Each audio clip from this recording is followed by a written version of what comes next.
And we're all, yeah, yep, people are rolling in. Great. All right, we are going to start because we know how quickly the time goes. So I'll say good afternoon, everybody. I'm Dr. Richard Cooper, and we are the African and African Studies minor at the Widener University. And for the last couple years, on the third Monday of the month, we have been hosting what we call Ngoma Conversations. Of course, Ngoma means drum. And what we attempt to do is that we get any number of folks who have skills, knowledge, information. Sometimes they have books, lectures, talks on a broad range of topic related to Africans everywhere in the diaspora and, of course, in America. We are hyped today because this is the anniversary of the 50th year of that awesome party in hip hop. And as I had promised last session, I said, I'm getting somebody that knows something about hip hop. And not only did I get someone that knows something about hip hop, I was fortunate and blessed to actually connect with Kiana Fitzgerald. And she's the author of this phenomenal new book out. Let me let this person in, called Ode to Hip Hop, 50 Albums That Define 50 Years of Trailblazing Music. It is out now as we speak via Running Press, and it was reviewed in Rolling Stone magazine, July 2023. It gets no bigger than that. I keep saying to her, just remember us when you're like a millionaire. She, she earned her bachelor's degree in print journalism, summa cum laude honors from Texas University in 2011, and a master's in new media and mass communication as well with honors. She is a phenomenal writer and thinker. She's written cover stories for Paper Magazine, Megan Thee Stallion, and New York magazines. The Cut. Her work has been printed in Rolling Stone, Texas Monthly, Stranger's Guide, Houstoniana magazine, and the B Word magazine. She has also produced highly curated pieces for NPR, one of my favorites, National Public Radio, Vibe magazine, Billboard, Mike, Vox, Nylon magazine, The Fader, Brooklyn magazine, and I'll just say and on, because it don't stop, and on and on. Let me let some more people in. Got them in. One of her top writing endeavors also is related to mental health. As you all know, I'm also the undergraduate director of social work. I'm teaching social work as well, so that's perfect. She can be found on TikTok as an advocate. She's built a community of at least 20,000 supporters. She likes to do a lot of things, but most of the time is spent on music. She is a phenomenal sister. We are honored and delighted to turn the mic over to her. We will a little later on be dropping some of the music, and I did not always pull the radio friendly version. So let that be a warning. So without any further ado, let me turn the mic over to the Kiana Fitzgerald. And sisters, thank you for coming on board. Thank you so much. I really appreciate you reaching out. And this is what I love to do. I love to talk to people about the things that I love, the things that I'm passionate about. So I'm honored to be here. Hello, everybody. I'll try to speak to the camera. I see myself down here, but I'll try to speak up. But yeah, I am Kiana Fitzgerald, as he so eloquently introduced me. I am an author, thank God for that, and also a journalist, personality, quote unquote, and an educator in the realm of mental health. So yeah, he's already helped me, introduce my collegiate background, but I'll be a bit more specific. I got my bachelor's with a major in print journalism and a minor in photography. So when I was coming up in undergrad, 2007 to 2011, and wanting to be in the journalism field, everybody was like, you gotta do something that's going to complement your writing. You can't just be a writer anymore. You have to know, some kind of other skill, whether it be photography or social media management or things of that nature. So I really wanted to work with those two studies and really become very well versed in that discipline. And then my master's, I focused on new media and mass communication. That essentially helped me to learn about social media theory, content management systems, coding with HTML, all those things. So I learned a lot about how the digital landscape was changing and how people are adapting to it. And then of course I have an honorary degree in concerts because when I was an undergrad, I was a big fan of hip hop, even back then, even going back to the time of being a very young child. My mom was a very big fan of hip hop, and she shared so much of that love with me. And clearly it is still reverberating within me today. So on the left here, there's a picture of me with J. Cole when he had very little hair. And then on the other end, we have Kendrick Lamar. He also has more hair now. But yeah, these are pictures of them very early on in their careers. So next up, I'll talk a little bit about my career. So I have been fortunate enough to build a career as a freelancer over the past 4 years, almost 5 years now, which is wild to say. But before that, I, held some jobs in, for Complex Magazine. I worked there for a couple of years. I worked for NPR. That's where I got my start. I started out there as a digital media intern, and then I, finessed my way into the company as it was. And yeah, so that's kind of the beginning. But now, as Dr. Cooper has put, I am a freelancer, and I've written cover stories, I've written print pieces, and I have a bunch of other work across the internet that, is just really speaks to my interests, whether it be hip hop or whether it be mental health or anything in between. So moving on. I wanted to highlight a few of the pieces that I'm very proud of. The first one here is my cover for Megan Thee Stallion's 2019 Paper Magazine cover. Or I wrote the cover for this magazine issue, and yeah, it was a wild ride. That was when she was just kind of starting up and really becoming very popular, and I was able to really capture the moment that she was kind of ascending in the hip hop industry. And then this middle piece I wrote in 2021, I believe. Yes, it was the 5-year anniversary of Solange's A Seat at the Table, and my editor at Mike, reached out and asked if I wanted to share anything about my experiences with that album, because I had spoken about it on social media, but I hadn't really had an opportunity to really talk about my experiences with this album. So this piece is very special to me. And then the most recent piece that I've highlighted here is about Houston hip hop. And I'm from a small town called Seguin, which is about 3 hours away from Houston, but I still remember being a child and really being embedded in that scene, being embedded in that music, and just the way that they're able to generate their own income, their own revenue, their own audiences. They're able to really be capable in their own way without having to be sufficient, without having to depend on anyone else.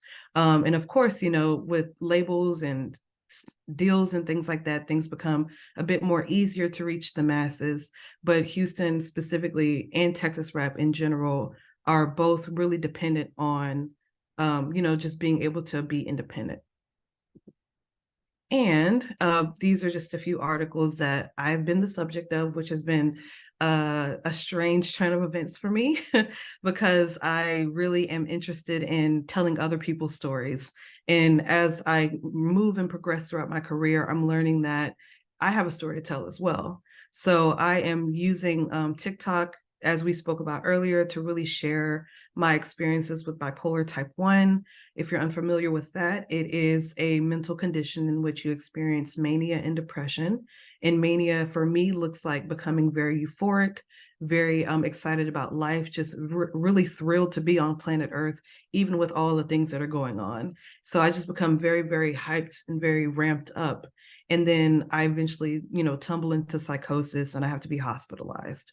So, that's an experience that has really colored my life over the past 7 years. I was diagnosed in 2016, or had my first experience in 2016. And ever since then, I've been very open about the things that I go through with that disorder. And then in the middle here, we have the Rolling Stone piece that Dr. Cooper alluded to earlier that, really covers my interest in this book that I created, and really tells my story of how I put it together. Speaking of the book, of course, it's called Ode to Hip Hop, 50 Albums that Define 50 Years of Trailblazing Music. And yeah, this book is my firstborn. It's my baby. I'm very proud of it. It is something that I spent my entire life working toward. And I'm very excited that it is in the world, because as we all know, or maybe we don't all know, but the book process can be very long and arduous. And I'm grateful that it is in its physical form on my desk. I'm looking at it right now. I have a trivia deck that is a companion to this book as well. And all of it is just really, really rich appreciation for what hip hop is and what it has done for this country and for this world. So I will move on. And I think at this point, Dr. Cooper, we can start to transition, because I want to talk about 10. It was hard enough to talk about 50 albums across the entire landscape of hip hop, but I really tried to whittle it down even more because I know we have limited time.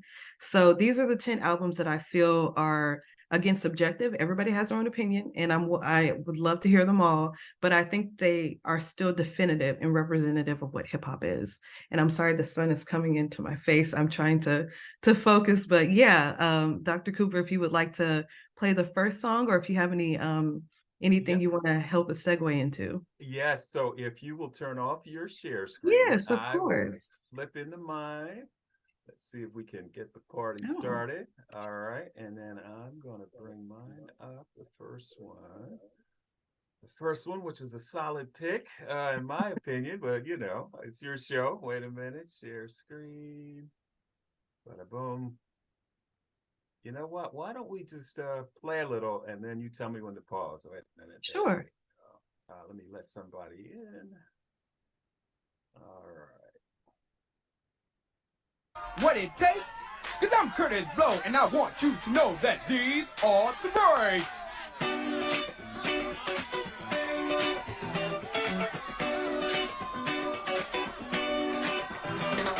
Brakes on a bus, brakes on a car, brakes to make you a superstar, brakes to win and brakes to lose. But these here brakes rock your shoes, and these are the breaks. Break it up, break it up, break it up.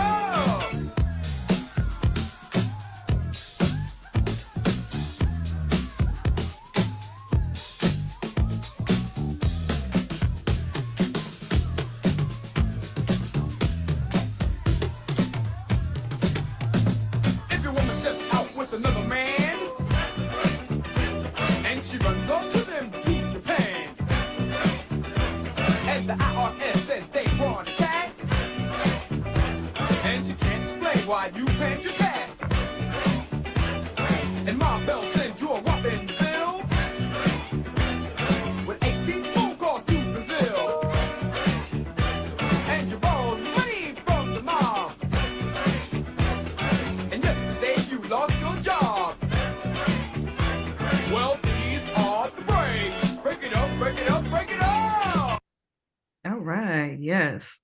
So Curtis Blow, I was super excited. I was born in 1989, so I wasn't around when this first came out, but I've learned a lot over the years, and I've learned a lot through my mom, through my brother, and they are just very instrumental and key to my affiliation and appreciation for hip hop.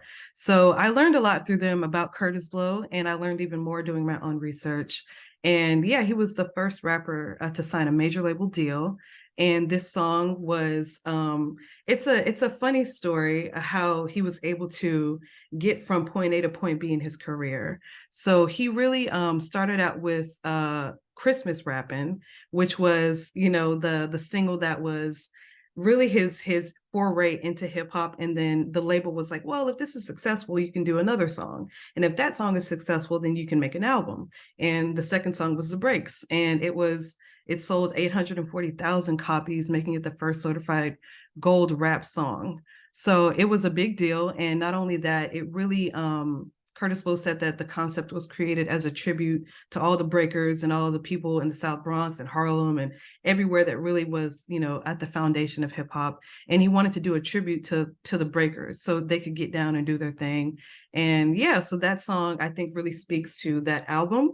And also just to his importance and his impact as someone who took a creation that was really, kind of ephemeral and just kind of existed in park jams and in the streets of New York, and made it into this physical thing that other rappers and other artists, other MCs could look at and say, we can do this too. We can have something permanent on wax that is going to help us with our careers, with our trajectories, with our families, with the things that we need to do as human beings.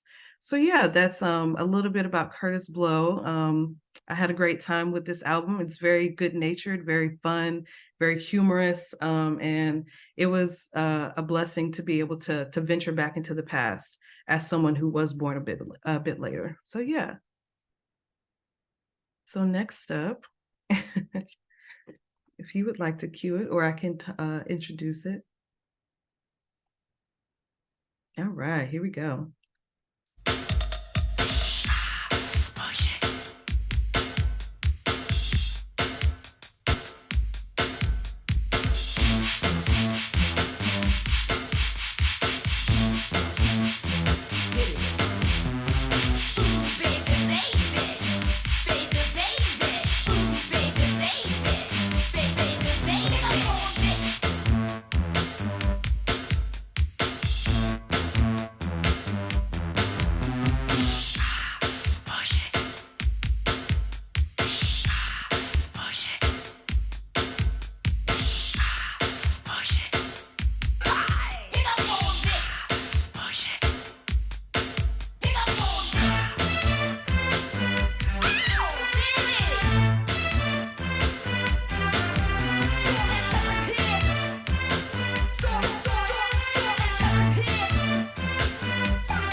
All right. Thank you. Thank you so much.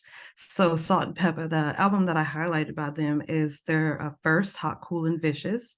And this album was very exciting for a lot of reasons. So just to give you a little bit of background about Salt-N-Pepa, they met in college in the mid 80s. And, Peppa was more outgoing and Salt was kind of reserved. And they really were able to come together and have this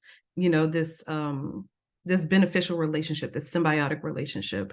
And they were working together at a Sears appliance store, and also working there were Kid and Play, as well as Martin Lawrence. So that was just a really interesting melting pot of people and an opportunity for them to kind of find their creative endeavors.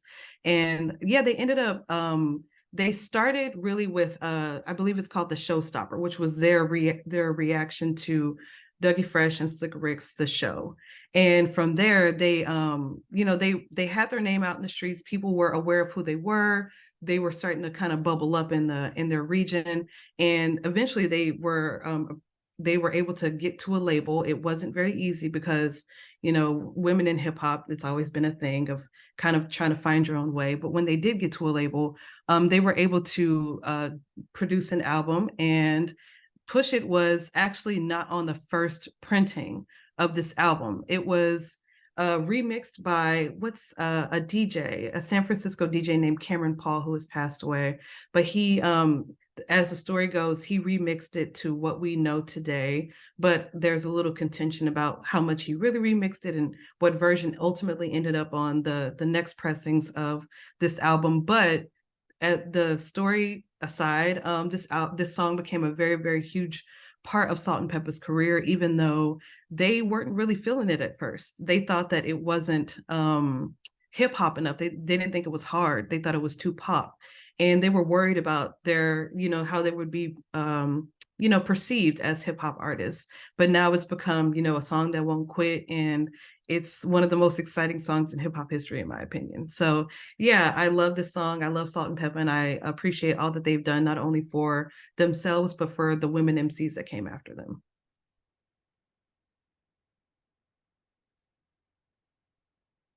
Norby Walks is our agency, right? True. Kara Lewis is our agent. Word up. Zakia and 4th and Broadway is our record company. Indeed. Okay, so who we rolling with then? We rolling with Rush, our Rush Town Management. So check this out. Since we talking over this deaf beat right here that I put together, I want to hear some of them deaf rhymes. You know what I'm saying? And together we can get paid in full.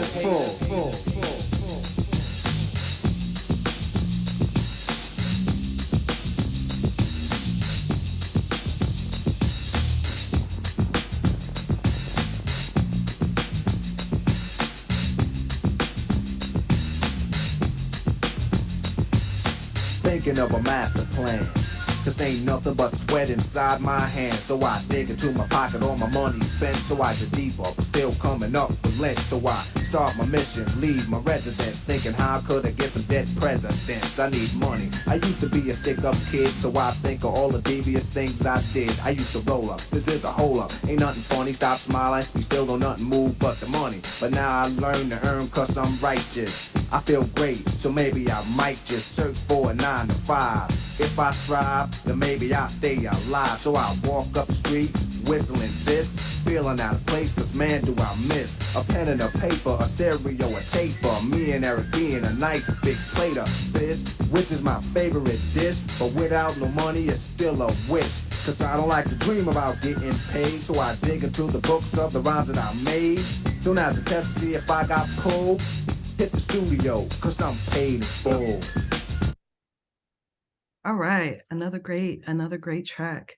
So Eric B and Rakim. So all good. So for Eric B and Rakim, they really put the DJ and the MC on equal footing with this album. Before, you know, DJs were the stars of the show, and now it's more to this day, it's become this more MC focused element, but also just the way that DJs and MCs were able to start working together after this album was just, you know, really apparent how much of an impact Eric B and Rakim had. So they formed in the mid 80s when Eric B was looking for New York's top MC to complement his skills on the ones and twos. And after they met, they started, you know, making records. And how it actually panned out was, you know, Eric B would make beats, and then Rakim would pen his bars 1 hour at a time. And he actually, you know, would read the lyrics straight from the paper in a single take. So that's how that project really came together. Rakim has said, you know, in recent years that he isn't a fan of the way that this sounds because he can kind of visualize himself reading off the paper. But I think it still sounds great. I think it's phenomenal, especially because Rakim really changed the rhyming scheme of hip hop. Before it was very, you know, fundamental. It was very, you know, 1 and 2 and 1 and 2 in.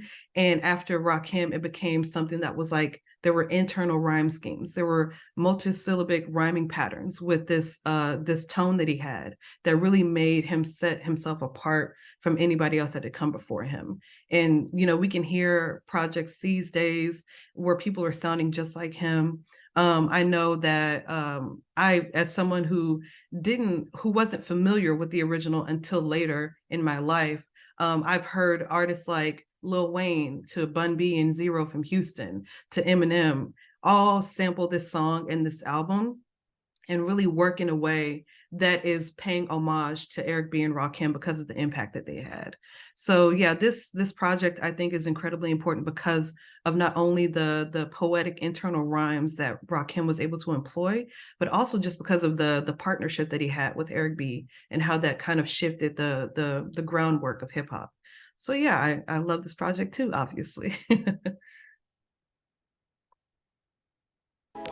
Yeah, this album is dedicated to all the teachers that told me I never amount to nothing. To all the people that lived above the buildings that I was hustling from that called the police on me when I was just trying to make some money to feed my daughter. And all the niggas in the struggle, you know what I'm saying? It's all good, baby. It was all a dream. I used to read Word Up magazine. Salt and pepper and Heavy D up in the limousine.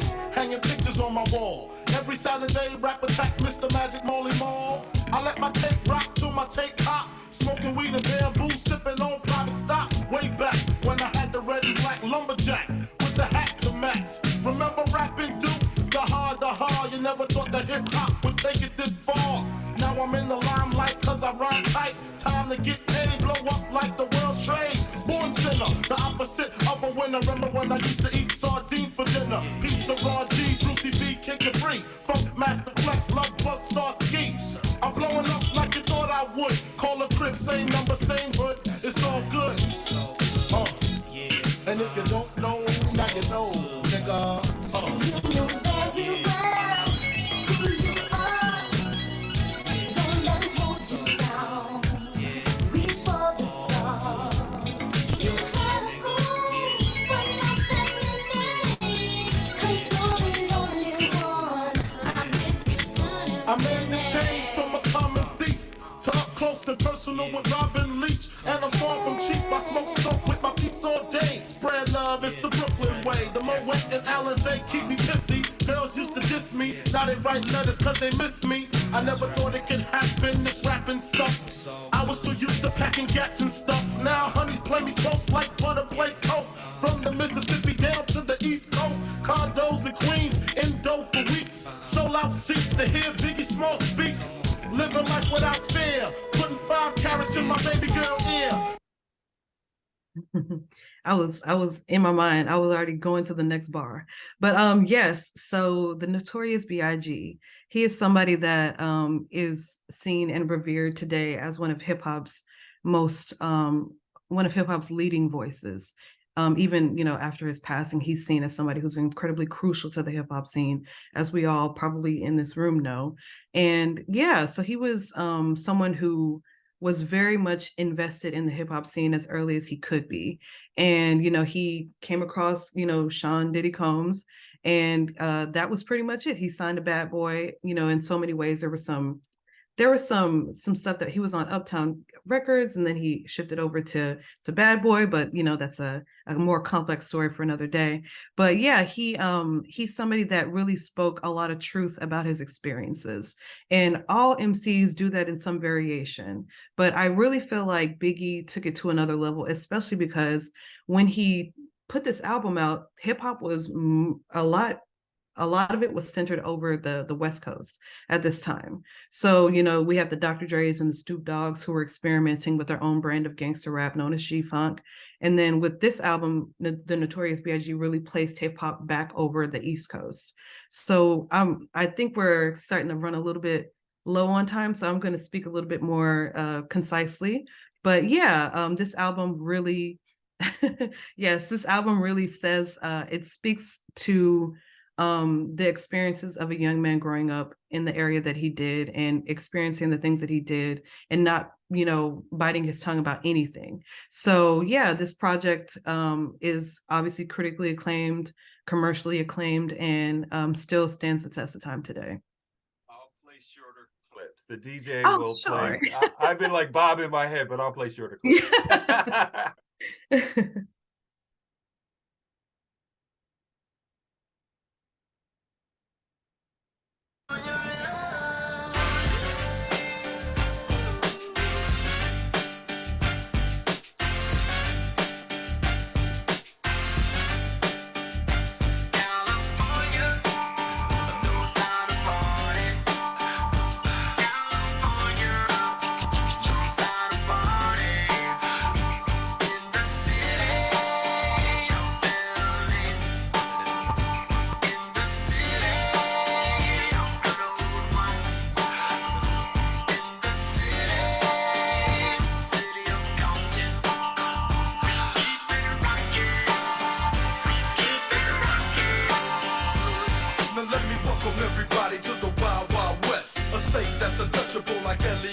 The track hits your eardrum like a slug to your chest. Like a vest for your Jimmy in the city of sex. We in that sunshine state where the bomb ass him be. The state where you never find a dance floor empty and pimp speed. On a mission for them greens. Lean, mean, money making machines, serving fiends. I've been in the game for 10 years making rap tunes.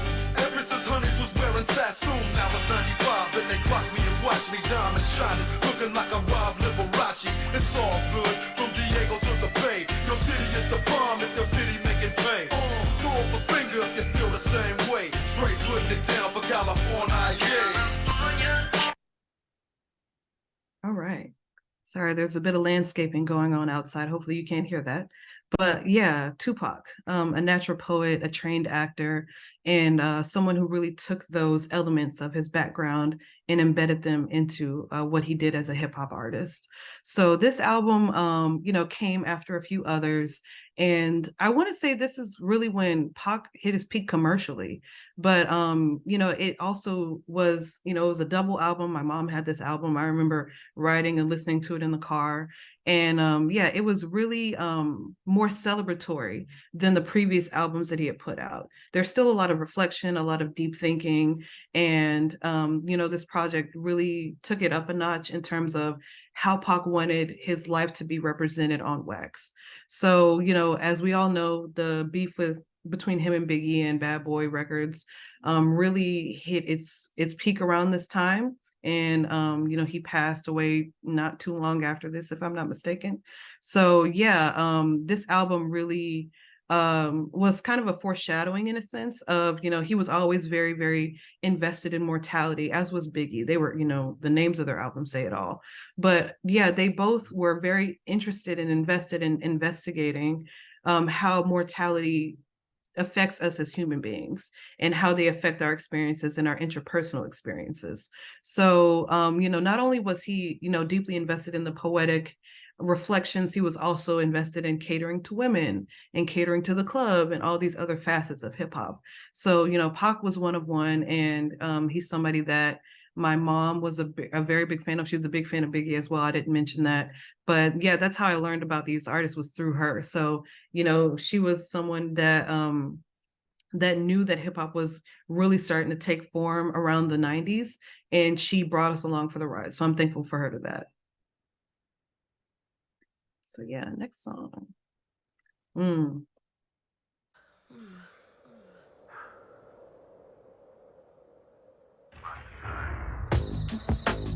Me, I'm super fly, super duper fly, super duper fly. Me, I'm super fly, super duper fly, super duper fly. Me, I'm super fly, super duper fly, super duper fly. Me, I'm super fly.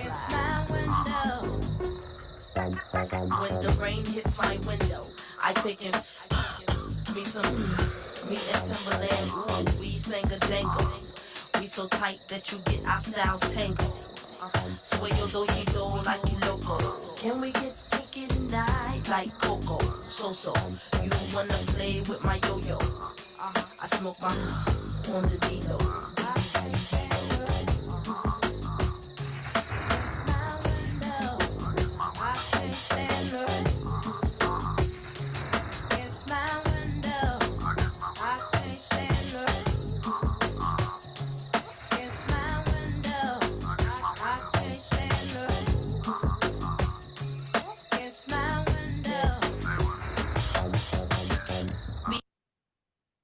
Beep, beep. Yes. Okay.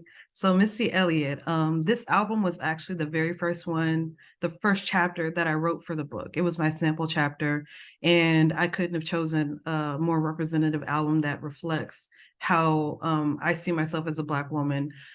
So yeah, this project came about at a time when, speaking of Black women, they were kind of relegated to either being like a singer or being a video girl or something like that.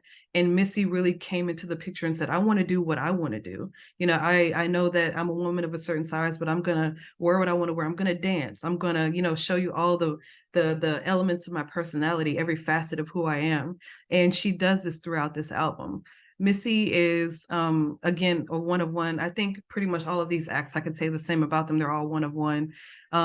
She didn't listen to the radio when she worked on this project. She didn't watch other people's visuals. She was very, very self-sufficient and invested with Timbaland in creating something that nobody else had done, nobody else had even conceived of doing.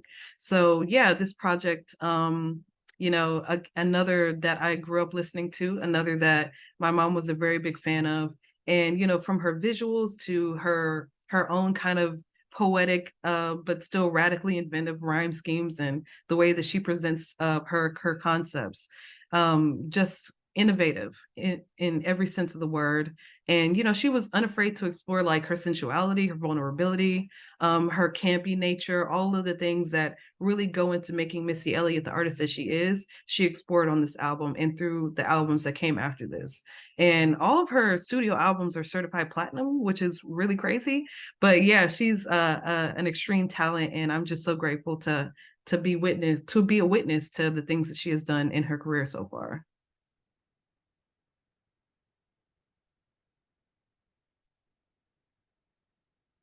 Man, you know what I'm talking about, 30s and polish, everything, put your pimping down, man. What's up? I'm with that, I'm with all that, but I'm telling you what we need to do. We need some space futuristic type things, you know what I'm saying? Let's do that. They scared of that. It's that time, folks. Let's do it. All right, then let's do both of them.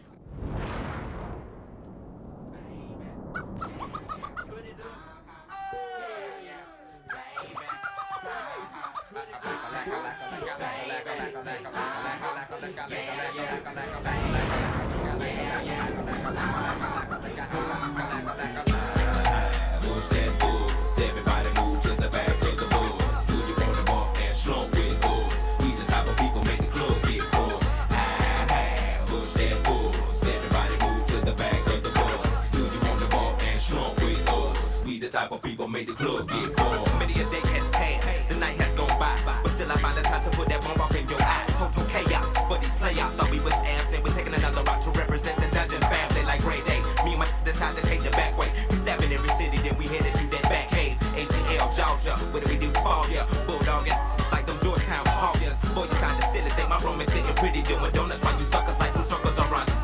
Damn, we the committee, gon' burn it down, but us gon' bust you in the mouth with the chorus now. Say, push that force. Everybody move to the back of the bus. Do you wanna bump and slump with us? We the type of people make the club get crunk.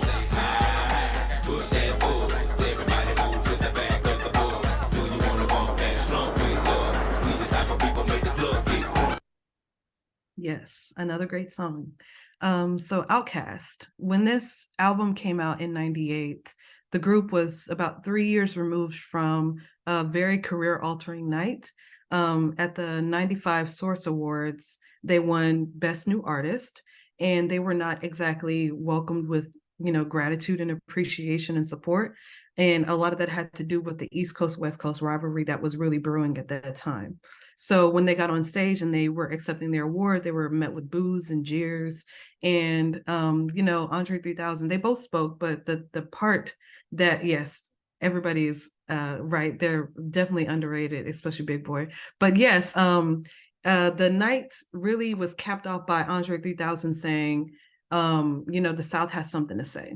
And from that moment forward, I think that the trajectory of hip hop has really been altered because of the strength that it took to make a statement like that. I'm a big fan, as somebody who is from Texas, who is from the South. I am very invested in exploring all the different realms that come with Southern hip hop. And until this moment, they hadn't really been appreciated. Yes, they won Best New Artist, but you know, at what point were they really, you know, appreciated for the things that they were contributing? So this album, which they put that clip of them at the Source Awards on the last song, Chunky Fire, on this album, you know, with all of these elements that really went into creating this album, from their deep gratitude and appreciation for 70s funk and soul groups like, you know, Parliament Funkadelic, how they were really able to have these jam sessions that were extended and that were, you know, almost never ending, and that, you know, they were just able to really take the pieces of the past and build it into a future. So yeah, Outkast was, you know, just an incredibly innovative group. And with this album, they spoke as Southern artists. They didn't speak about the East Coast, West Coast. They spoke about what they know to be true. And their ability and their capability to come out and be themselves really changed the way that a lot of artists function today, including artists from Atlanta, who are, you know, some of the most dominant artists in hip hop right now.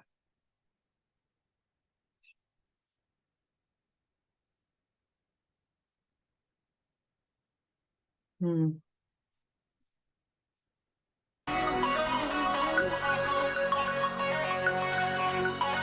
one is for the boys with the booming system. Top down AC with the coolest system. When you come up in the club, he be blazing up. Racks on deck like he's saving up. And he ill, he real, he might got a deal. He pop bottles and he got the right kind of bill. He cold, he dope, he might sell coke. He always in the air, but he never fly couch. He a motherfucking drip, drip, seller or the strip. When he make a drip, drip, kiss him on a lip. That's the kind of dude I was looking for. And yes, you'll get slapped if you're looking hoe. I said, excuse me, you're a hell of a guy. I mean, my, you're like pelican fly. I mean, you're so shy, and I'm loving your tie. You're like slicker than the guy with the thing on his eye. Oh. Yes I did. Somebody please tell him who the F I is. I am Nicki Minaj, I mack them dudes up. Back coops up and trouble you got my heartbeat running away. Beating like a drum and it's coming your way. Can't you hear that boom, boom, boom, boom, boom, boom, boom? He got that super bass. Boom, boom, boom, boom, boom, boom, boom. Yeah, that's that super bass.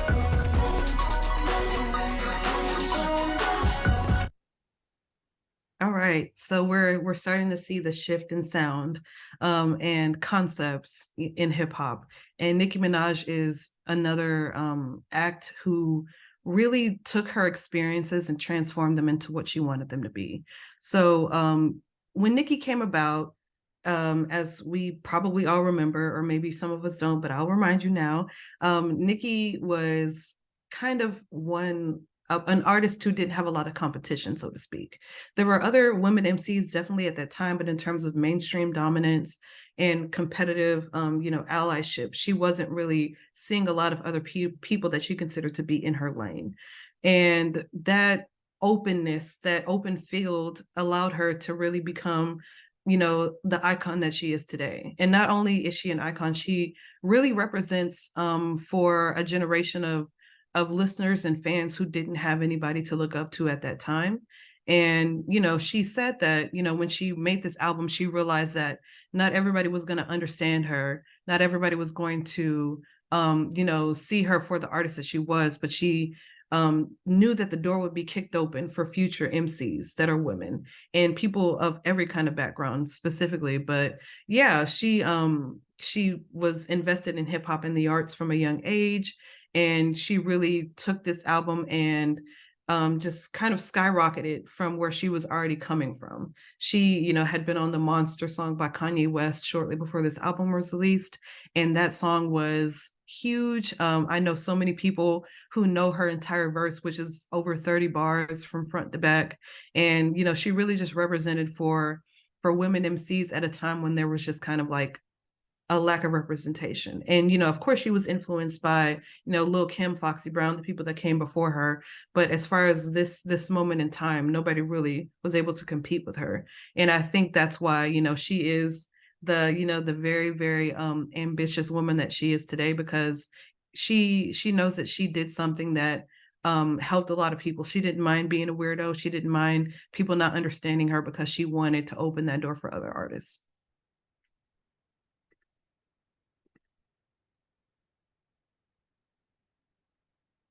Dead homies. Hey, Soundwave, turn this shit up, nigga. Turn this shit up.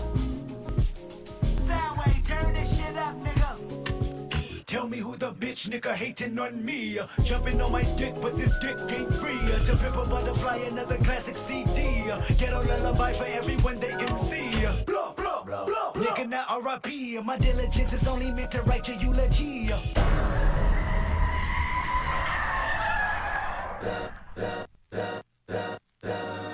All's my life I has to fight, nigga. All's my life hard times like yeah, bad trips like yeah. Nazareth, I'm fucked up, homie, you fucked up, but if God got us, then we gon' be alright. Nigga, we gon' be alright. Nigga, we gon' be alright. We gon' be alright. Do you hear me? Do you feel me? We gon' be alright. Nigga, we gon' be alright. Huh? We gon' be alright. Nigga, we gon' be alright. Do you hear me? Do you feel me? We gon' be alright. And when I wake up, I recognize you looking at me for the pay cut. Bahamas, I be looking at you from the face down. One Mac 11, even boom with the bass down. Scheming, now let me tell you about my life. Painkillers only put me in the twilight. But pretty pussy and Benjamin is the highlight. I tell my mama I love her, but this what I like. Lord knows, 20 of them in my Chevy. Tell them all to come and get me, reaping everything I sow. So my karma come in heaven, no preliminary hearings on my record. I'm a motherfucking gangster in silence for the record. Tell the world I know it's too late. Boys and girls, I think I'm going crazy. Trying to side my face this all day. Won't you please believe when I say Nigga, when our pride was low, looking at the world like, where do we go? Nigga, and we hate po-po, wanna kill us dead in the street for sure. Nigga, I'm at the preacher's door, my knees getting weak and my gun might blow, but we gon' be alright. All right, yes. Oh, all right, yes. So this song and this album in particular were Kendrick Lamar's opportunity to really speak to the Black experience, and not just the Black American experience, but Black people all over the world. And, you know, as someone who has followed Kendrick since the very beginning of his career almost, you know, as you saw the picture earlier, I've been listening to him since like 2009, maybe, and maybe even before that. But he's somebody that has always been, as I've said, across the board with these artists, invested in telling his experiences, invested in relating to other people through those experiences and making sure that they feel heard and seen. And this song, All Right, and this album overall are, you know, examples of Kendrick really tapping into not only his creativity, but, you know, the depths of his soul, the depths of his, you know, his gut, and really just reaching down deep and finding, you know, different ways to explore hip hop. And he really, you know, was able to experiment with like progressive hip hop and jazz and funk and soul and even other genres that are not immediately identifiable. You know, he was able to use all of those different kinds of approaches and turn this into an album that was not only palatable for some people, but extremely, extremely potent. It was something that I still remember when this album came out and how much of an impact that it had. And, you know, it was something that, while I do say that it's palatable, but it is a very weighted album. It has a lot of concepts on it, from mental health and psychological torment to, you know, feeling all right after the end of it all and knowing that you're going to make it through. The collaborators on this, from George Clinton to Ronald Isley to Bilal to Rhapsody to so many other artists. You know, this is really just a career defining opus for him. And, you know, he wanted it to really touch on the experiences that he had already been exploring on his previous albums, but he really distilled it down into a very, very specific message, which is, you know, this is about Black people overcoming, and this is about Black people, you know, holding themselves accountable for the ways that we can improve and really turn into a greater people. So, you know, everybody has their opinion, but I think that this album really showcased his desire to represent and honor his people and his influences, including Tupac, who he talks to throughout the album and then at length in the last song, Mortal Man. We banished them, but here, we don't. Welcome to Montero. I called it bad just today. You hit me with a call to your place. Ain't been out in a while anyway. Was hoping I could catch you throwing smiles at my face. Romantic talking, you don't even have to try. You're cute enough to fuck with me tonight. Looking at the table, all I see is bleeding white. Baby, you living the life, and nigga, you ain't living right. Cocaine and drinking with your friends. You live in the dark, boy, I cannot pretend. I'm not faced, only here to sin. If you ain't in your garden, you know that you can. Call me when you want, call me when you need. Call me in the morning, I'll be on the way. Call me when you want, call me when you need. Call me out by your name, I'll be on the way. Like,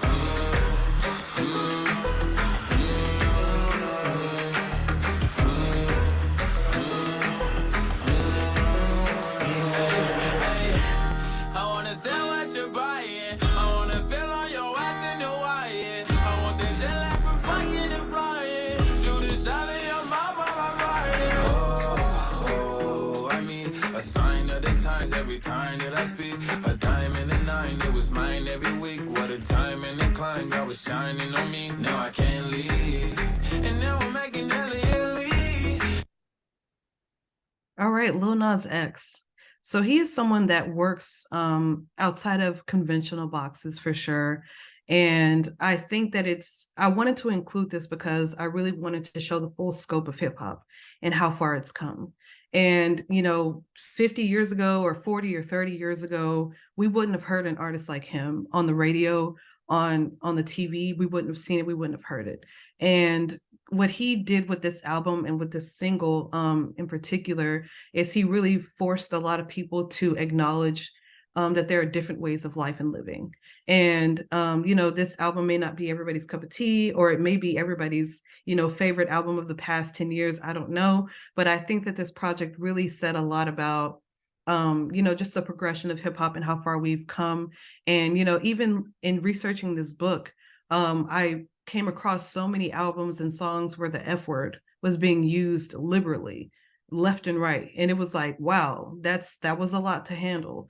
But now, in looking at where we've come and where this album stands today and how popular this artist is, I feel like, coming from Old Town Road and then coming out and then, revealing his, his identity, I think that says a lot about hip hop's progression and the growth that it has seen and undergone over the past, 10, 20, 30, 40, 50 years.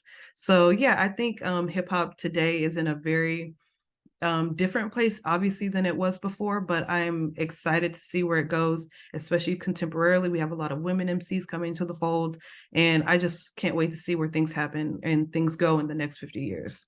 So yeah, those are the 10 songs that I worked on, that I presented to you. Excellent. And we're going to go, if it's okay, I know even myself included, but we're going to go 10 minutes over just to give people more time for comments and questions. Sure. And I'll ask Dr. Toure to go first. Go ahead, brother. Well, thank you so much. This is a wonderful book by Marcus Hunter, and I apologize, I can't remember his co-author, but it's called Chocolate Cities. And he, in fact, looks at the sort of movement of Black people across the United States, and he and his co-author pays particular attention to music. And it'd be great to look at the ways in which Black migration in the U.S., internal migration, has moved using hip hop as sort of guideposts on their roadmaps to freedom. But I mean, so much I want to ask you. It's like, why did you leave Lauryn Hill and Kim out, and so on and so forth? But they're in the book. And I'm sure Big Daddy Kane is somewhere like, yo, But I do want to ask you this: at a certain point, the N-word became, it wasn't used quite often in our music, and then it became acceptable to use it. Do you predict a time where we will literally understand the sort of impact of this term and sort of jettison it? That's a good question. I do see, the first artist I thought about when you were speaking about the word, and even just like, cursing and things like that in general, I thought about Widener, who's a Texas artist, and he produces, or maybe in the past he produced works that were entirely devoid of any kind of questionable language. And I think that says a lot about the possibility. I think that it is completely doable to get to a point where we're not always relying on that word, relying on curse words and things of that nature. The way I see things right now is there are lots of, especially young artists, who are coming in and using that word and using other words that some of them they're just making up as they go, but they're kind of progressing, and they're seeing their predecessors, and they're saying, oh, well, they did it, I can do more, and I can stretch the limits a bit more. And so I don't know how long it's going to take for that word to kind of be taken down a notch in terms of the usage in this music. But all I can see is what's in front of me. And I see a lot of young artists who are borderline obsessed with that word, and even artists who are not Black using that word. So it's a big conversation. And I'm glad you asked that question, because it's something I think about all the time. Excellent. Are there some other questions? We're going to go about 10 minutes over. And also, just to be clear, there are 50 albums in the book. She put 10 for us. Yes. And just as a frame of reference. So Lauren's in there, Kim's in there, we have a lot of representation. I'll say that. Demaya, if I pronounce it correctly, and give me the correct pronunciation. How you doing? Yes, that's right, Dr. Cooper. Hello. I wanted to ask you, let's see, I had two questions, but to save time, I guess I'll ask one.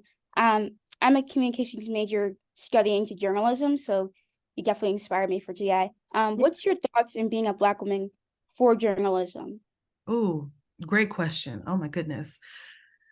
It has not been easy. As a Black woman who is a journalist, I've really had to make my own way a lot of the time. And I've had to speak up when things are uncomfortable. And I've had to make my voice heard in conversations that would not traditionally include me. Even though Black women are so important when it comes to hip hop and its formation and its present state, we're still not really, you know, given an opportunity to be as vocal and as at the forefront of the journalism scene as we could be.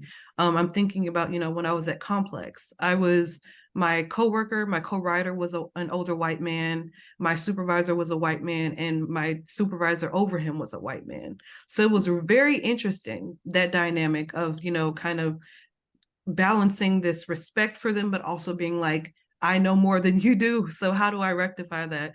So, you know, as a Black woman in journalism, it has been difficult, but it's not insurmountable. It is something that you can navigate your way through. I'm here. I have my contact information on my slideshow that I didn't show, but I'm sure Dr. Cooper can send it your way. I'm happy to help you kind of figure out your next steps and how to really navigate this scene, because it can be a little bit tricky. Thank you. Of course. Thank you. Anyone else, question or comment? I know many people in the Widener community either have to run to class, teach a class, or go to a meeting, but anyone else that didn't get an opportunity, there was a prolific conversation in the chat. Feel free to jump in. Sister Lois Heyman Ill, how you doing? Yeah. How are you? I had a difficult time getting in, so I was a little late. So I don't know that if you covered this or not. But because I'm older than a lot of folks on the call, I remember The Last Poets. Did you talk about that?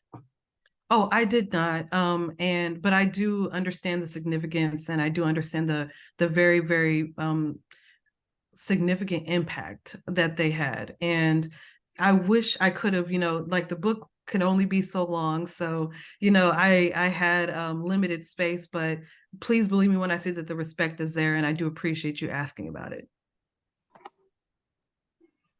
Thank you. Other questions, comments?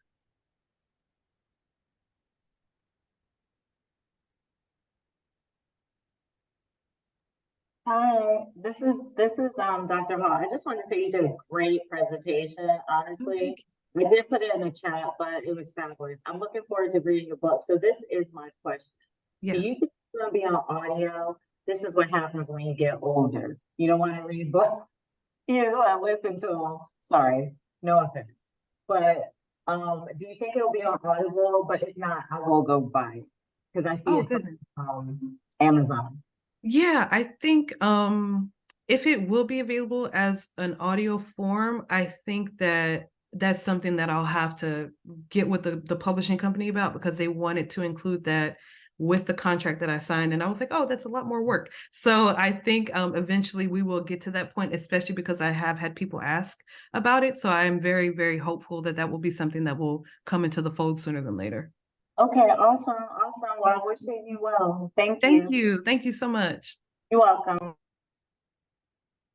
Any other person wanted to get in where they fit in? Comment, reaction, phenomenal presentation. It actually was a 3-hour presentation that we tried to squeeze in the 40 minutes that fit in. And it was amazing. And I wouldn't stop playing the music. My head's bobbing. I'm like, yeah, guess I'm supposed to stop it now. No, I'm not. It was so you picked some really hot, even for the 10 that you shared. Public Enemy's in there? I'm assuming. Public Enemy is definitely, they have their subsection. Yes, for sure. Excellent. All right, so only question I have, then we're gonna call it a wrap. Who was one of the significant groups for some reason that you couldn't put in the top 50? Just name anyone. Yes, I would say, man, you know, it's kind of interesting because I would say that there are some artists in like the 2000s that I think aren't necessarily seen as you know, bastions of hip hop culture, because the 2000s were a very fun and frivolous period, in my opinion. So, you know, I'm thinking about like a Lil Bow Wow, for example. Like, he catered to me, and I would have loved to have put him in the book, but there was just, you know, I think that there were more artists that had I don't want to say significant messages, but I would say that, you know, Bow Wow is somebody that had a huge impact on me. And I would have loved to have included him in this book because, you know, he impacted a lot of young listeners and he introduced a lot of young people to hip hop. So that's somebody that I would have included had I had the space and the time. Excellent. Now, my final question. This time Yeah. for real, for sure. All right. Yeah. One of the critiques and discussions historically has been that women haven't gotten the recognition. Happy to see what you did with the top 10. Mhm. How many women appear in the top 50, or did you have some balance, or was it tough for you to do so? Yeah. So if I'm not mistaken, I think I have somewhere between 14 and 16 albums by women. I want to give a big shout out to my editor, Ada. When I initially put this book together, I went year by year by year. Like, if you look at this book, eventually you'll see that I really, I jump around in some years, in some decades. And I also have some years, like in the early 90s specifically, there are some years where there were 3 or 4 albums represented. So I was able to kind of take a step back after her advice of, you know, just telling me you don't have to go by year by year. You don't have to go by commercial accolades. You can do what your gut is telling you. So I was able to really take a step back and include women like Trina, women like Debrat, who was the first solo woman MC to go platinum. You know, I was able to include Megan Thee Stallion. Like, I'm very grateful that I had the freedom that I did because this book could have looked very different had I not. Will Smith in there? I'm just repping Philly, just real quick. No, no, he's Any of the mentioned. Philly- He's mentioned, but not in the top 50. Any of the Philly artists? Just Yeah, the Roots. Yeah, yeah. just making sure. Okay, Yeah, thank you. absolutely. I Yes. want to thank you so much, my sister, for doing a phenomenal job. Give the name of the book again and how people can get it. Of course. Ode to Hip Hop, 50 albums that define 50 years of trailblazing music. Excellent. Everybody look for the YouTube video. We will send it around. I want to thank you so much for your time and your work. Don't forget us when you're a millionaire. Don't forget Never us. that. Never that. Be Thank well, you. everybody. Third Monday next month. We'll see you. Be well, everybody. Take care. Thank you so much. Bye, All y'all. right.